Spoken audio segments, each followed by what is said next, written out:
एक बार की बात है, एक गांव में एक मछुआरा रहता था। उसके 4 लड़के मोहन, सोहन, अनिल और कपिल थे।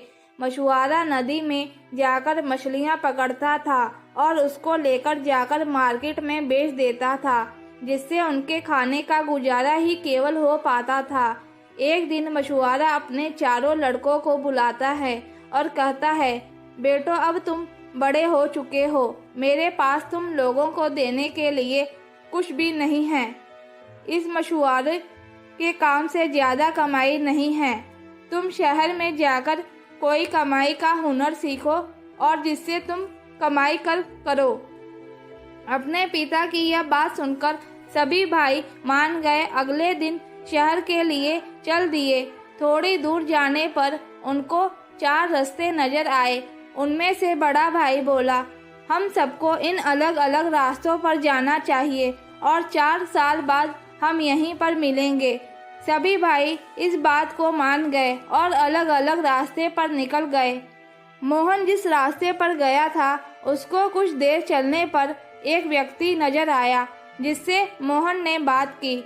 उसको कुछ हुनर सीखना है जिससे वह कुछ कमाई कर सके। वह व्यक्ति बोला, मैं चोर हूँ और तुमको कुछ भी चुराने का हुनर सिखा सकता हूँ। पहले मोहन डर गया, लेकिन बाद में उसने सोचा हुनर सीखने में बुराई कैसी है, तो वह उस व्यक्ति की बात मान गया और उससे चुराने का हुनर सीख गया।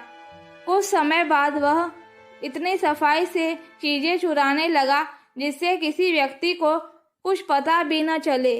दूसरा भाई सोहन जिसे रास्ते पर गया था, उस पर चलने पर वह एक नदी के पास पहुंचा, जहां पर एक व्यक्ति टेलीस्कोप की मदद से आकाश के तारों और ग्रहों को देख रहा था।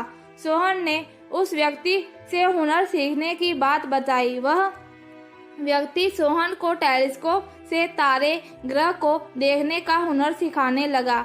उसके पास यह हुनर सीखते सीखते कुछ समय बाद सोहन बहुत अच्छे से यह हुनर सीख चुका था।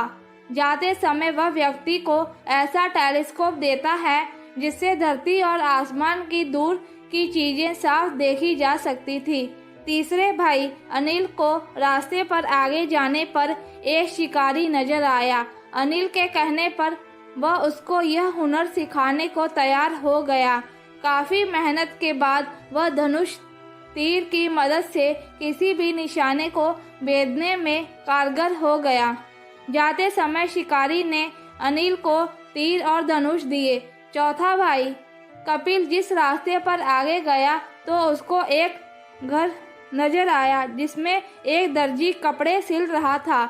उसने दर्जी को बताया कि वह कोई हुनर सीखने का इच्छुक है जिससे वह कुछ कमा सके। दर्जी कपिल को अपने साथ रखकर उसको सिलाई बुनाई सिखाने लगा, जिससे कुछ समय बाद वह बहुत अच्छा दर्जी बन गया। जाते समय दर्जी ने उसको सुई और धागा दिया।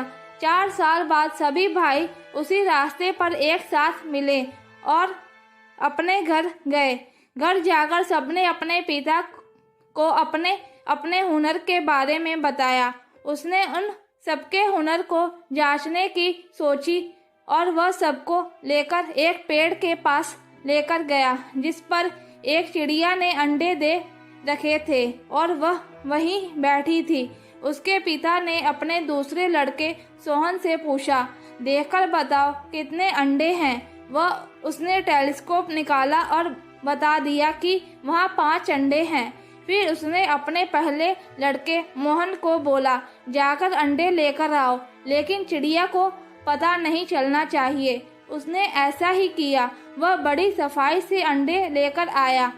अब उसके पिता ने अपने तीसरे लड़के अनिल को बोला, तुम एक बार में तीर से सभी अंडे को इस तरह से तोड़ो कि अंदर चिड़िया के बच्चे को कुछ नहीं होना चाहिए। उसने ऐसा ही किया और सब अंडे टूट गए। अब मछुआरे ने अपने चौथे लड़के कपिल को बोला, अब तुम इन सब अंडों को सिल कर दिखाओ। उसने सब अंडे सिल दिए और बड़ा भाई मोहन उसको वही चिड़ियों के पास रख आया। इससे मछुआरे को उनके हुनर पर भरोसा हो गया। मछुआरा जहाँ रहता था वहाँ के राजा की बेटी एक ड्रैगन उठाकर ले गया। राजा ने यह ऐलान कर दिया कि जो भी राजा की बेटी को ढूंढ कर लाएगा उसकी शादी वह अपनी बेटी से कर देगा। मछुआरे ने यह बात अपने बेटों को बताई कि यही समय है जब तुम अपनी काबिलियत को दिखा सकते हो। अपने पिता की बात मानकर सब भाई राजकुमारी को ढूंढने निकल पड़े। दूसरे भाई ने अपने टेलीस्कोप से देखा तो उनको पता लगा कि ड्रैगन राजकुमारी को अपने साथ एक टापू पर लेकर गया है। उनने राजा से टापू तक जाने के लिए एक नाव की मांग की। राजा ने उनको नाव देकर विदा कर दिया। वहां पहुंचकर पहले भाई मोहन ने बड़ी सफाई से राजकुमारी को लेकर नाव पर आ गया। जब ड्रैगन सो रहा था, लेकिन जैसे ही वह जाने लगे तभी ड्रैगन जाग गया।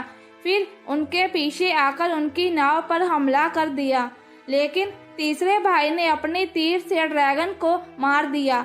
अब उनकी नाव टूट चुकी थी और वह सब डूबने लग रहे थे। तभी चौथे भाई ने वह नाव सील कर जोड़ दी, जिसके बाद वह सब सुरक्षित पहुंच सके। जिसके बाद राजा ने चारों भाइयों से कहा, तुम सब आपस में यह निर्णय कर लो कौन मेरी बेटी से शादी करेगा। सभी भाई आपस में राजकुमारी से शादी करने के लिए लड़ने लगे और सभी राजकुमारी को बचाने के लिए अपने काम को गिनवाने लगे। राजा ने सोचा ऐसे में किसी के एक के साथ शादी करने पर मेरी बेटी खुश नहीं रहेगी। इसलिए राजा ने उन चारों भाइयों को अपना आधा राज्य देने का निर्णय किया। आधा राज्य पाकर चारों भाई खुशी खुशी अपने पिता के साथ रहने लगे। अब वो अमीर हो गए थे।